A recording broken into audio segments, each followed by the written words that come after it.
Sometimes the mountains are the only place left where a man can lay down his grief without feeling judged. After losing his brother and walking away from a life that no longer felt like his own, Caleb Hart disappeared into the high country of Wyoming's Elk Divide, searching for a silence deep enough to steady his soul. On the fourth morning, as the fog lifted off the spruce and the cold bit hard at his breath, a tiny husky pup stepped onto his trail, as if the wilderness itself had decided his solitude had lasted long enough. Late winter had settled hard over the Elk Divide, laying a white, unbroken silence across the Wyoming high country, the kind that made a man feel both small and strangely protected by the weight of the land around him.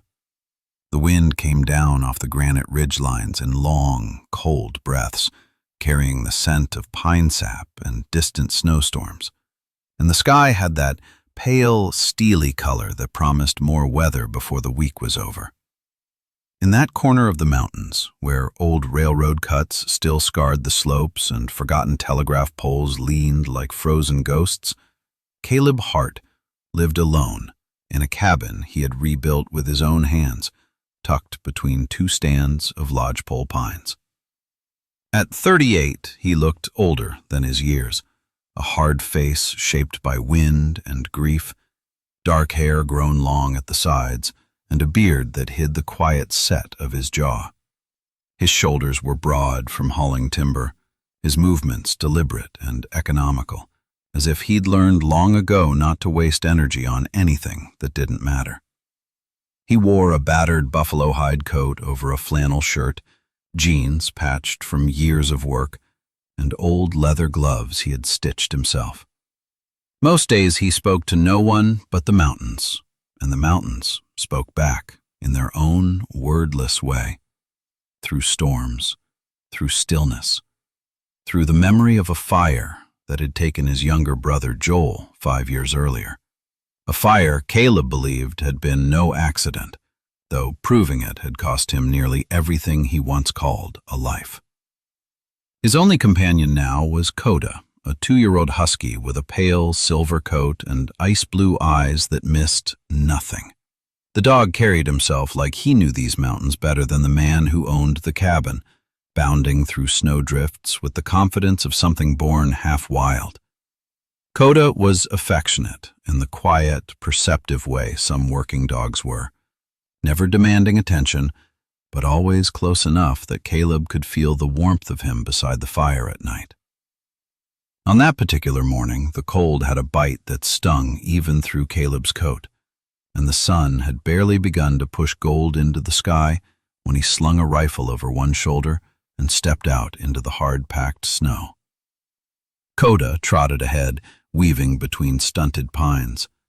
Caleb followed at a slow pace, thinking only about checking his old trap lines and hauling in a fallen branch he had spotted the day before.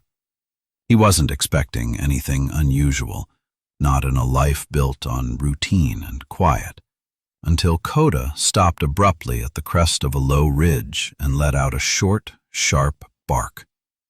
Caleb stepped beside him, squinting down into the valley below. At first, he saw only the pale sweep of snow and the black tangle of lodge poles. But then, his eyes caught it. A massive grouping of pine branches arranged in the unmistakable shape of 3 letters. SOS. Dark green against the white, large enough to be seen from a plane. Caleb's heartbeat tightened. Nobody left signals like that unless their life depended on being found. And in those mountains, a missed rescue could mean a body that wouldn't surface until thaw.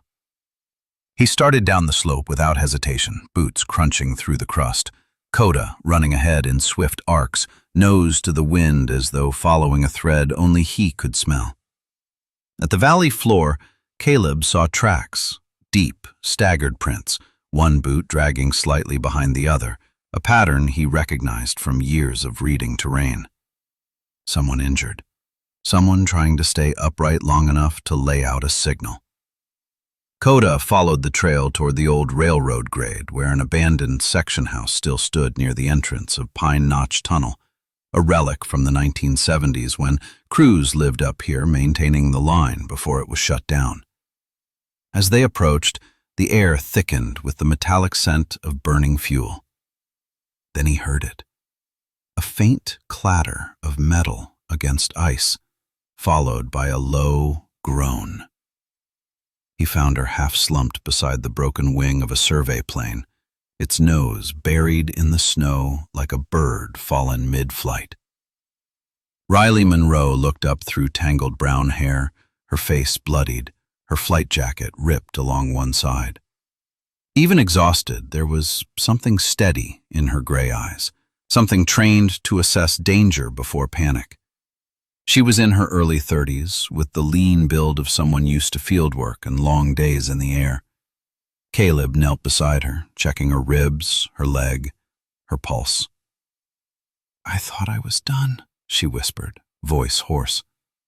"Did you see the signal?" "Dog saw it," Caleb said, jerking his head toward Coda. "Let's get you under cover." He lifted her carefully and carried her across the snow to the abandoned section house, its warped door hanging crooked on one hinge. The inside smelled of dust and old timber, but it was dry and wind-sheltered. Caleb laid her on a cot, wrapped her in blankets, started a fire in the rusted stove, and melted snow for water. Riley winced as she shifted. "I was surveying migratory paths. Engine cut out. I clipped the ridge. Should have died on impact." Caleb didn't comment. He'd seen enough strange timing in the mountains to know survival sometimes hinged on something beyond luck. As Riley rested, her gaze drifted toward the dark mouth of Pine Notch Tunnel outside the window. "You know the story about that place?" she asked softly. "Tunnel collapse, 1979. Most folks don't talk about it anymore." Caleb's breath stilled. He knew the story all too well. Joel had grown obsessed with it before the fire that killed him, claiming something about the collapse didn't add up. Riley continued, unaware of the storm rising in Caleb's memory. "Back when the line shut down, some of the workers claimed the collapse wasn't an accident. Said the foreman tried to file a report, but it went missing. Same man, Eli Navarro, vanished a month later." Coda suddenly lifted his head, ears pricked toward the tunnel entrance. He trotted outside, hackles raised, not in fear but in recognition, as if something old and buried called to him. Caleb followed with a lantern. Snow whispered against the timbers as he stepped inside the tunnel, the air cold enough to burn his lungs. Coda stopped near a section of wall partly hidden by fallen rock. He pawed once, then again, uncovering the edge of a narrow service door Caleb had never noticed before. Something like a shiver, not from the cold, went through Caleb. He forced the door open with his shoulder, revealing a cramped maintenance passage leading deeper underground. The walls were lined with rusted track tools, crates collapsed under decades of damp, and at the end of the corridor lay a metal locker, its padlock weakened by time. Caleb broke it open. Inside was a wrapped bundle. A journal. Eli Navarro's handwriting scrawled across the first page, his confession spelled out in terse, desperate lines. The tunnel collapse had been caused by illegal cost-cutting, shoddy reinforcement signed off by men high enough to silence everyone below them. Navarro had tried to report it. They buried the evidence. And then they buried him. Caleb closed the journal slowly, feeling the shift inside him like a fault line cracking open. Joel hadn't been chasing ghosts. He had been chasing truth. And now, the truth was in Caleb's hands. When he stepped back into the snow, Coda brushed against his leg, and the wind rose as if the mountains themselves exhaled. It felt like a sign. A push from whatever force lived in the spaces between storms and silence. Caleb didn't believe in destiny, not really. But standing there with the journal pressed against his chest, Riley recovering in the section house, and Coda watching him with eyes that seemed older than the dog himself, He felt something he hadn't felt in years. The mountains were calling him forward. And this time, he couldn't turn away. When Caleb stepped back into the section house with the journal tucked under his arm, he felt older than when he'd left, as if the words on those pages had dragged 40 years of other men's time into his bones. Riley was sitting up now, color creeping back into her cheeks. Coda curled close enough that his tail brushed the edge of her blanket. She studied Caleb's face before her gaze dropped to the leather book. There was a question in her eyes, but she didn't ask it out loud. Instead, she reached for the journal with her uninjured hand, and he let her take it. As she read the last entries, Eli Navarro's cramped lines about warnings ignored and signatures that traded timber for profit, her expression went from curiosity to quiet fury, the sort you only saw in people who understood what it meant to be let down by those who were supposed to protect lives, not gamble with them. When she finally closed the book, she held it like something sacred. "This doesn't belong under this mountain," she said softly. "It belongs where people can see it." Outside, the weather had shifted. The heavy, suffocating snow had eased into a thin, drifting fall, and the wind had lost that hard edge that said it might pin you to the ridge if you weren't careful. Caleb helped Riley into her jacket, rigged a low sled from an old drag he found behind the section house, and hitched a rope harness around his own chest, looping another line loosely to Coda's collar. The husky stepped into the traces as if he'd been waiting his whole short life to lead someone down out of trouble. The trail back toward Foxwood wound through miles of quiet timber, every branch marked by fresh white, the sky opening wider the lower they went. Poplar Creek ran black under rims of ice, and in places the snow thinned enough for last summer's grass to whisper against their boots. It was strange, Caleb thought, how different the same land could feel depending on the weight you carried. This was the route he usually took when he needed supplies, but now, every bend in the draw, every rise in the track felt like a question. Are you sure you want to bring what you've uncovered down here, into the place where people still have to live with it? By the time the first houses of Foxwood came into view, a scatter of clapboard siding and tin roofs huddled against the slope, it was late afternoon. Wood smoke hung low over Main Street, and the usual half-dozen pickups sat angled in front of the diner and the hardware store. As Caleb and Coda pulled Riley's sled into town, conversation on the sidewalk thinned, then quieted altogether. Folks in Foxwood were used to seeing Caleb Hart from a distance, a solitary figure gassing up his old truck or picking up feed. But seeing him come in off the mountain with a battered pilot on a makeshift sled and a look in his eyes that said this wasn't just another rescue, set something humming under the stillness. Sheriff Mara Tilson stepped out from the doorway of the small brick building that housed both her office and the one-room jail, shrugging into her coat as she went.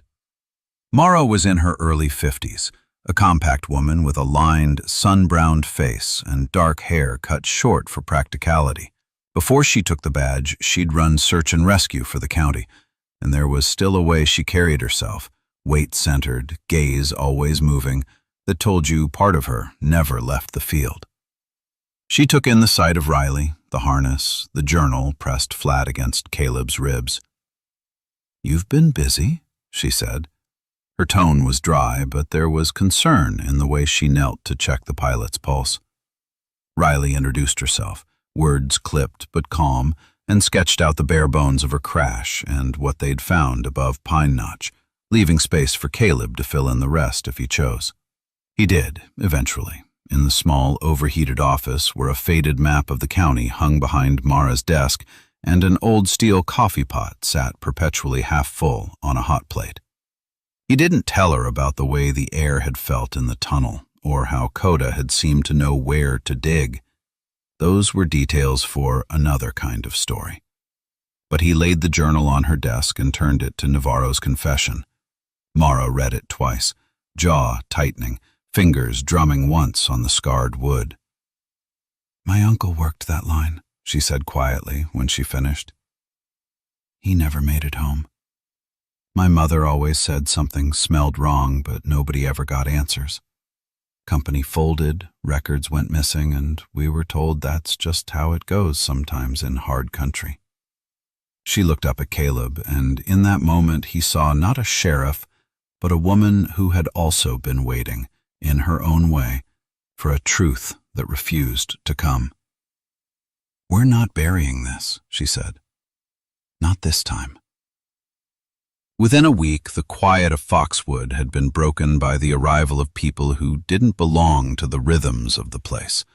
A rail safety investigator from Cheyenne, tall and thin in a pressed wool coat, his briefcase scuffed but his shoes too clean for the mud.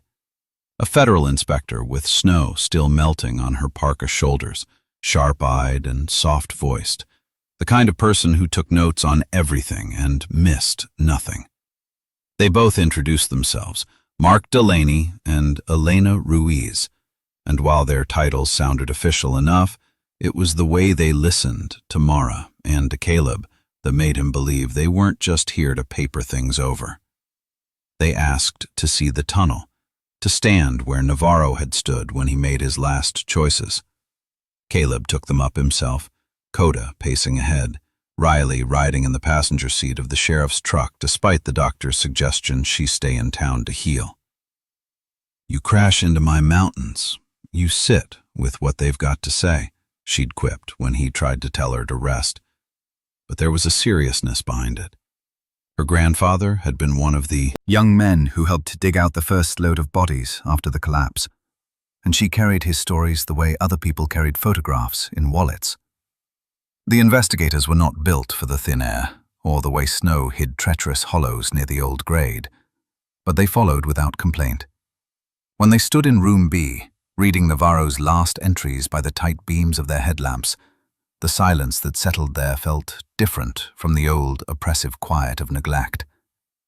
It felt like the pause after someone finally says the thing everyone else has been circling for years. Over the next months, the valley saw more strangers than it had since the line shut down. Archivists chasing down fragments of old contracts, lawyers asking careful, rehearsed questions, and, most importantly, families. They came from all over, grown children and graying widows, cousins who had only ever known their lost relatives as names on the edges of stories.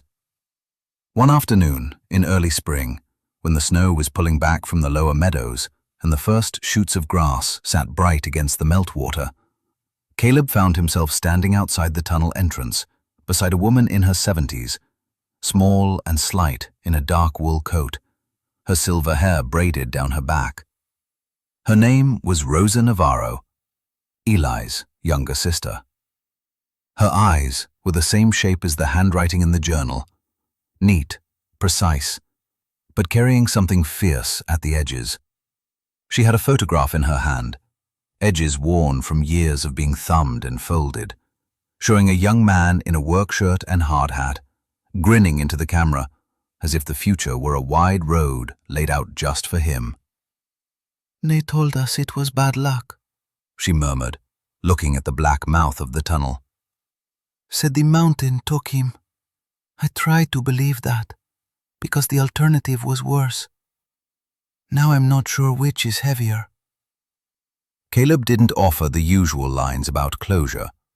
He knew too well that knowing how someone died didn't make the absence easier to live with.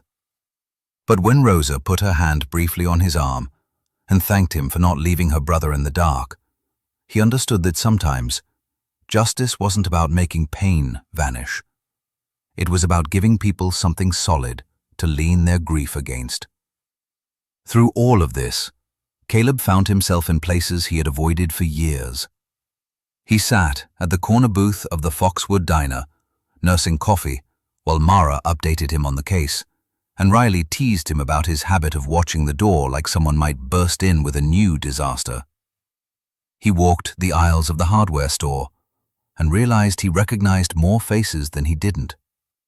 On Sundays, he slipped into the last pew of the small church at the edge of town, not because his questions about God had miraculously untangled, but because it felt less like an argument if he held them in a room with other people who were also trying to make sense of loss.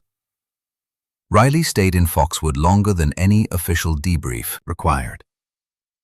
The state wanted her back in the air eventually, but a cracked rib was a slow healing thing, and in the meantime she helped catalog old aerial photos of the Elk Divide, cross-referencing them with what investigators now knew about the tunnel and the surrounding land. Some evenings, she came up to the cabin, driving the rutted track in a little battered pickup that had seen more gravel roads than highways. They sat on the porch with enamel mugs of coffee, Coda stretched out between them, watching the light drain off the peaks. They didn't speak often about Navarro or Joel in those moments. Instead, they traded smaller stories, childhood mishaps, first jobs, the dumb bravado that had carried them through their 20s. But under those quiet exchanges ran something steady and growing, like the slow swelling of a river under ice. It wasn't the kind of romance the cheap paperbacks in the gas station racks promised. There were no grand declarations, no whirlwind confessions. Just the way Riley's hand would occasionally brush his when they both reached for the coffee pot, and neither of them pulled away too quickly. Just the way she looked at him sometimes, as if she saw not the damaged man who'd gone up the mountain to disappear, but the one who had come back down with a dead foreman's truth and carried it all the way into town. When spring finally took a firm hold of the Elk Divide, it did so the way it always had, quietly, almost shyly. Snow retreated up the north faces of the ridges, leaving behind damp earth and last year's grass pressed flat but ready. The aspen budded with the slightest hint of green, and the creek below Caleb's cabin, which had murmured all winter under ice, found its voice again. One evening, not long after the final report on the Pine Notch collapse was released, a thick stack of paper that named names and called the old company's practices what they were, Caleb led Riley and Coda up to the same ridge where he had first seen the SOS laid out in pine. The air was softer now, cool but no longer cutting, and the sky burned in bands of orange and violet as the sun slid behind the peaks. From up there, you could see the entire run of the valley, from the thin line of the old trestle to the glint of Foxwood's windows catching the last light. Riley stood with her hands in the pockets of a worn canvas jacket, hair lifted slightly by the breeze. Coda nosed around the rocks, then settled at their feet with a contented sigh, head between his paws, eyes half closed as if he too understood that for the first time in a long while, no one needed saving at that exact moment.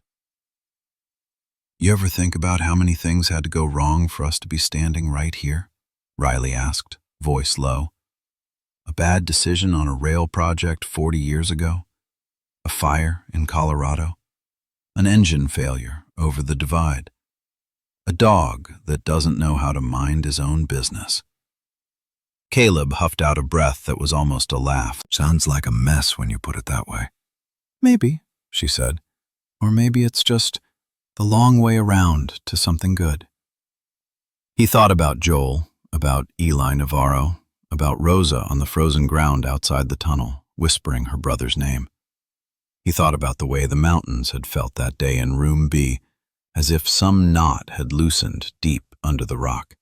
And he thought about the fact that, for the first time since the fire, when he looked toward the future, the vision that came to mind wasn't a blank wall, but a trail, uncertain, winding, but shared.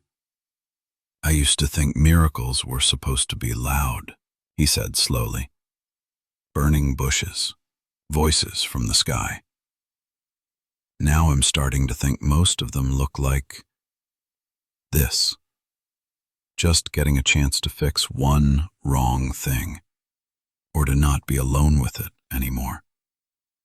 Riley turned to look at him fully, and in her eyes he saw understanding, and something softer that warmed him more than the fading sunlight.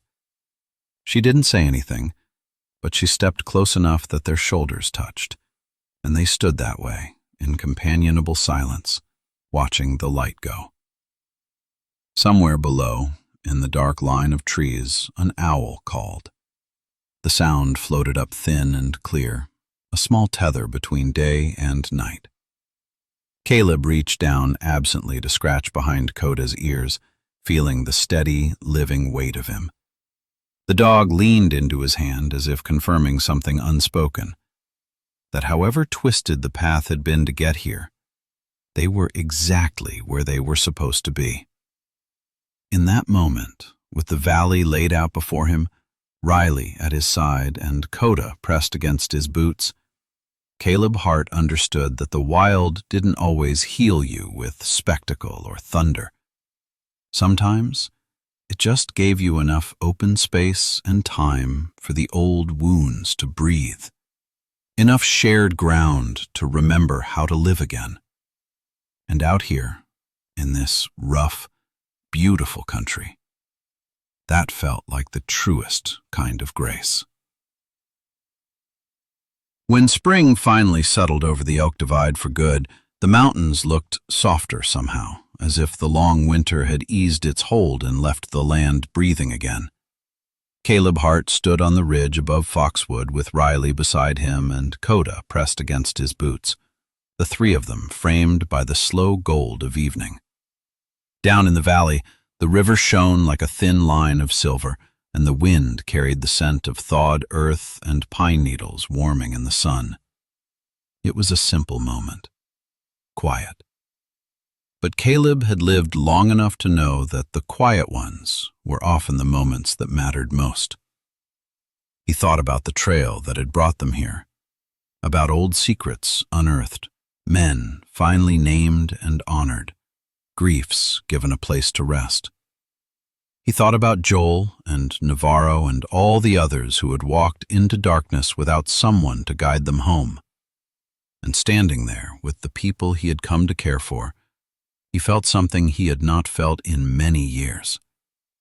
Not certainty, not triumph. Something gentler, something like a hand on the shoulder from a presence he could not see, but had always hoped was still out there. Riley touched his arm lightly. "You did right by them," she said. "By all of them." Caleb looked out across the valley. "I think maybe the mountains were just waiting for the right time," he answered. "And maybe the Lord was too. Sometimes he lets us walk a long, cold road before he shows us where it was leading. But when the path opens, you know." The lesson of it came to him then as plain as the ridgeline stretching before them, that even in a world that feels broken, good things still rise when people choose truth over silence. That healing does not come all at once, but in small mercies scattered along the way.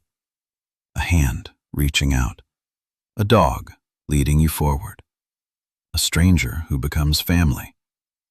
And that no matter how long someone has been carrying their sorrow, there is always a place where that weight can finally be set down.